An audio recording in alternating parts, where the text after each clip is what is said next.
Déjà, un responsable ne prend pas de décision sous le coup de l'émotion.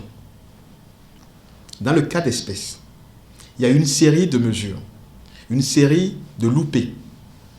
J'ai eu l'opportunité, très récemment, lors d'une mission auprès des bailleurs de fonds en Europe, de m'arrêter à Paris.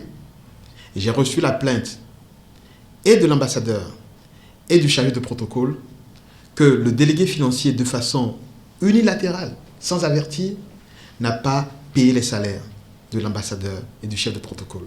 Je le dis devant la presse parce que c'est vérifiable. Ce n'était pas la première fois qu'il y a eu cette attitude inexpliquée, inexplicable.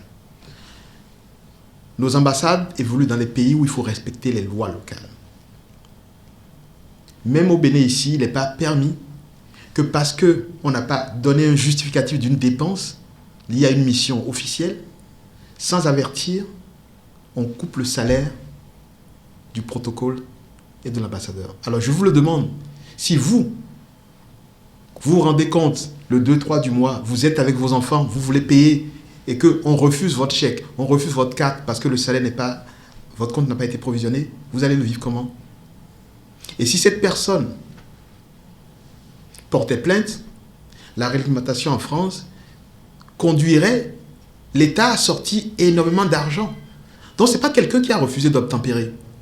C'est qu'au-delà de plusieurs fautes cumulées, cette personne, à dessein, a mis nos deniers publics à risque.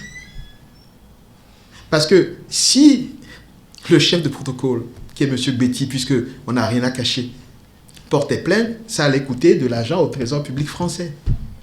J'étais là, en mission, je lui ai parlé, je lui ai conseillé de mettre de l'eau dans son vin, d'être professionnel. Moi, je ne lui demande pas d'être l'ami de l'ambassadeur, ce n'est pas ce qu'on lui demande. On demande aux gens d'être au poste et de faire ce pourquoi ils sont payés, et rien d'autre. Il n'est pas payé pour faire des décisions sorties de nulle part. Et quand je suis rentré, j'ai pris aucune mesure. Les jours sont passés, les semaines sont passées, et des attitudes similaires se sont poursuivies. Et le ministre des Affaires étrangères a continué à se plaindre. Je rappelle que lors de ma visite, je lui ai dit, je l'ai instruit de rétablir ce qu'il a fait, de payer les salaires des personnes et de faire les mesures, d'écrire aux personnes, de justifier les dépenses. Et je lui ai surtout conseillé de se référer à son autorité. Je n'ai jamais, et le cabinet peut le confirmer, on n'a jamais reçu une communication de sa part, mais les comportements continuaient. Franchement, quelqu'un qui met à risque les deniers publics, qui ne suit pas les instructions, on le rappelle, il a des compétences, on le mettra à faire d'autres choses, mais il ne restera pas en poste. Je l'ai dit aux syndicalistes, ce n'est pas négociable. Ce n'est pas négociable. Parce qu'il faut donner le ton.